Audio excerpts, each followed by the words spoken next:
What is good, mga ka-champion, and welcome back to another video. And for today's video, guys, I will share with you how not to complicate things when you are doing your technical analysis. Okay, so there are ways para maiwasan nyo yung mag-overthink, kabahan sa trading, or ano man that will cause you difficulties para i-analyze yung isang certain currency pair. Right? So, but before that, I would like to thank all of my TFP VIP champion students all over the globe, subscribers, followers, and all the people that nagsusuporta sa akin. So, yeah, without further ado, let's get straight into our charts. Alright, so what do we have here? Okay, so sabi ko nga, no, paano ba natin gagawing simple lang yung pag-a-analyze at the same time, hindi tayo mag-overthink at kung ano-ano man, and hindi natin kailangan gawing komplikado yung bagay-bagay. So, again, we don't use any indicators, okay, because I believe the mother of all movement, technically at this point, is our candlestick. So, dun tayo mag-focus, and as well, yung ating market structure. Okay, so, maraming ways para mag-analyze. Nevertheless, I try to make it simple as much as possible para, again, sabi ko nga, ang purpose naman ng video na to is actually to help you improve your technical trading analysis through simplicity. Okay? So again, ang una mong gagawin is simply tanungin mo yung sarili mo, where am I at the current market structure? Nasaan yung current price sa inyong market structure? Okay? So babasahin natin yung market structure. So aware tayo that the market is currently on a downtrend. Okay, ibabasahin natin dyan. Ang mga critical area dyan is, of course, ito. Kasi ito yung huling, this point, from our past historical data, yan yung ating huling higher high. Okay. And, of course, syempre, kung may higher high, prior that will be your higher low, di ba? So, ito yung area na yun. Okay. So, that is our past higher low. Okay, so again, this is critical, yung last higher low and higher high, dahil yan yung magdidictate if the market is shifting its momentum towards a different or the opposite trend. Okay, so again, kung makikita nyo, yung last higher low, nagpabalik-balik dyan yung ating price, which is itong area na yan. Okay, so which means the market went, instead na magkaroon siya ng continuous higher high, ideally, if bullish yan, is definitely magkikreate siya ng higher high, di ba? Unfortunately, okay, at this point, the market, nagkaroon siya ng weakening of momentum at this point. So, ito yun. Yan, yung area na yan. That serves as our first, ano yan, momentum sign that the market is weakening its momentum. So, yan yung ating lower high. Okay? So, after that, we cannot say that the market, kahit nagkaroon siya ng first lower high, is bababa na agad yan. Okay? Tandaan nyo, meron pa tayong higher low. This is a significant level para ma-determine if the market really wants to go down. So, kahit magpabalik-balik dyan yung market, meaning this higher low is a representation of what? Still, representation ng dominance ng buyers. Okay? Kaya, hindi natin pwedeng sabihin na market is going down na dahil nagkaroon lang siya ng sign of weakness. Okay? So, mapapansin nyo, there are series of lower highs. Yan, ito. Yan. Okay? So, tandaan nyo, critical area is this area. Yung ating last higher low. So, ano yung nag-determine dyan in terms of market structure that the market really wants to go down? Etong bagong low. This is our new low. Tama? So, given naman yung given naman yung evidence of structure. Yan yung ating new low. Okay? So, hold on. Yan. Okay, yan yung ating new low. So, again, after that, if we are on a downtrend na, of course, ang downtrend naman is just a series of what? Lower lows and lower highs. Diba? So, Yan yung gusto nating basahin. Again, meron tayong lower high, and then nagkaroon siya ng, again, panibagong lower low. Okay? So, which means, dyan na papasok yung tanong natin na nasan ako sa current market structure. Okay? So, I am analyzing on a higher scale, on a bigger time frame para mas makita ko yung bigger picture. Where am I at the current market? So, aware tayo that the current market is nasaan? Is nandito. Okay? So, ang tanong, on a key level in terms of market structure, nasaan ka? Okay? Nandun ba ako katapat ng lower low or lower high? So, it is evident na yung market natin ngayon on a higher time frame is in between lower high at lower low nung series nung downtrend na yan. So, ang tanong mo dyan, ano yung pwede kang opportunity sa ngayon on a higher time frame? Which means, if I'm going to have a swing trade, is there any opportunity for me para mag-sell? Okay? Or mag-buy? So, yan yung dapat nyong tanungin muna prior executing any kind of trade. So, kung makikita natin naman, if this is going to have a continuous downtrend, okay, which means market serves na itong current market na nasaan tayo ngayon is actually another lower high. So, we are expecting the market to at least reach this level for this lower low and eventually basagin niya yung lower low na yan for a continuous trend. Okay, trend continuation. So, but again, we are just analyzing on what is given as of now. We don't confirm yet if that will happen. So again, when we are analyzing, that is just scenario based, or we are looking for possibilities and probabilities of that opportunity. So hindi natin pwedeng i-assume na yun talaga yung mangyari. So ngayon, maghahanap tayo ng clues, higher time frame, lower time, if that is correct based dun sa pinapakita ng market. So ngayon, kung makita nyo yung market structure, i-zoom ko lang. Market now, nagkaroon siya ng resistance level at this point. So which means, let's say na ang market is from this impulsive move, nagkaroon siya ng what? Halt from this point. Ibig sabihin, merong resistance dito na nagpe-prevent sa kanya tumaas pa. So, ibig sabihin, at this point, hindi ko pwedeng sabihin na ako ay magbabay for now dahil merong nga hindrance. Ito nga yung resistance level dun sa current market structure ko ngayon sa daily time frame. So, ibig sabihin, this is also significant as of now. But, take note, aware tayo na meron tayong lower high level dito, which is also a possible reaction for a selling opportunity as a resistance. But, again, this would take time dahil nasa daily time frame tayo. So, we're now focusing now saan? Should focus now saan? Sa areang to. Okay? Aware tayo, we are in between.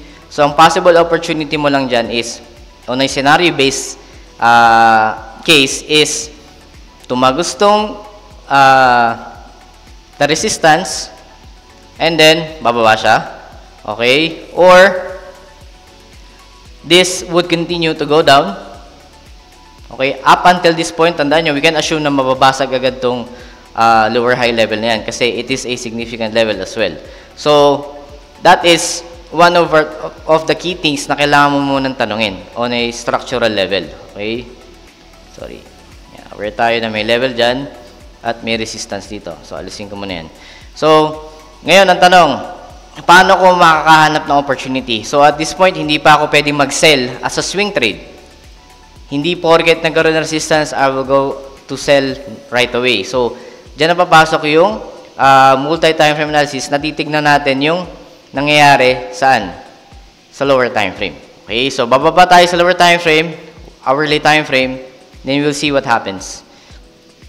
Okay, again, aware tayo that this is our daily resistance. Obvious naman yan. And anong mapapansin nyo when it comes to market structure sa lower time frame? Okay, we have a support level. Obvious naman. Okay, so again, this boils down dun sa ating hold on. Okay. This boils down dun sa ating market structure reading naman on a what? On a lower time frame perspective. Okay, so based sa rules natin, again, this is just simple. So, critical point ito, and then nagkaroon ng series of lower low, lower highs, lower low, lower highs, etc. So, if I'm going to apply yung ating basic system for an opportunity, if I'm going to buy, tandaan nyo, wala akong opportunity to sell sa swing dahil wala akong confirmation yet. Okay, tandaan nyo, we are executing sa lower time frame. So, there's no evidence yet na pwede ako mag-swing. So, sa lower time frame, is there any opportunity para at least makapag-day trade or makapag-day trade ako or scalp? Okay, so ngayon, we'll just apply some basic trend lines. Okay. And, if we're going to analyze based dun sa ating confluence rule ng system natin, is if I'm going to buy, I must be above support level and break of counter trend line. Okay? So, ibig sabihin, ang ating high probability trade area is actually pwede to, tandaan nyo, this is what? A resistance level at this time frame. Okay? So, if I'm going to buy, there are two key areas na pwede akong bumili. Okay? One is, tandaan nyo, I am above. Okay? I am above support trend line.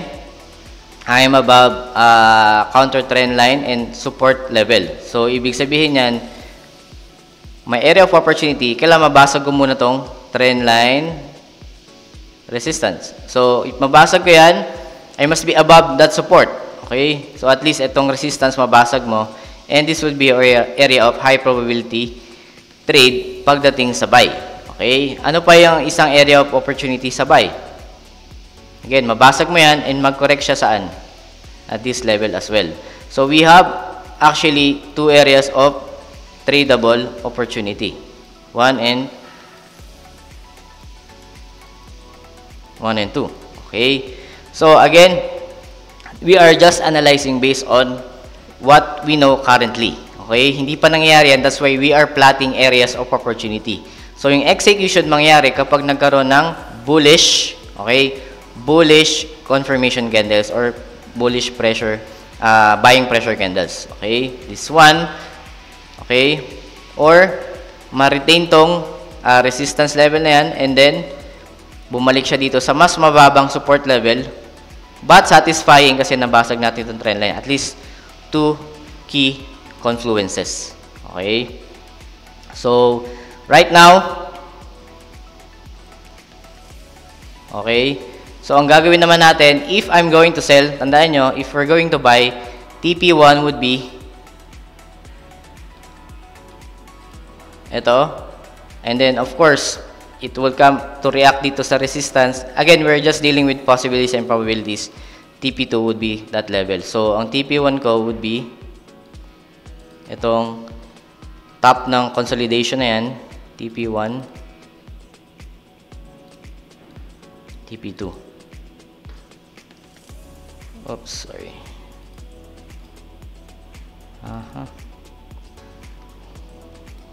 Okay. So, if I'm going to sell naman, again, it's just a simple rule. Okay? So, kailangan, I must be below counter, trend line resistance and broken support. Okay? Or below ng resistance level. So, which means, if I'm going to sell, I must be, okay, if I'm going to extend this trend line, diba? I must be below that. So, I must be here, below nyan. Okay? So, this would be my area of high probability resistance. Kasi market now is in consolidation phase. Okay?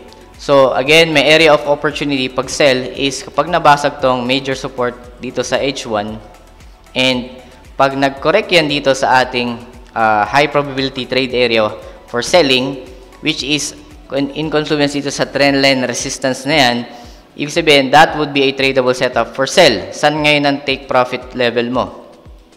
Take profit level mo is simply your higher time frame This can be a higher TP1. Pwede itong key area na yan. Okay? This would be your TP1, TP2.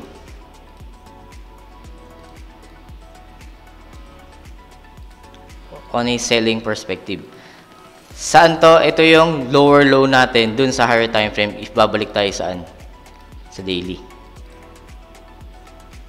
Diba? On a structural level. So again, we are in between. That is why that is the possibility and probability of having that opportunity. So I don't want to complicate things when it comes to analyzing deeper dahil tandaan nyo, execution-wise, wala akong opportunity for swing dahil wala akong confirmation yet.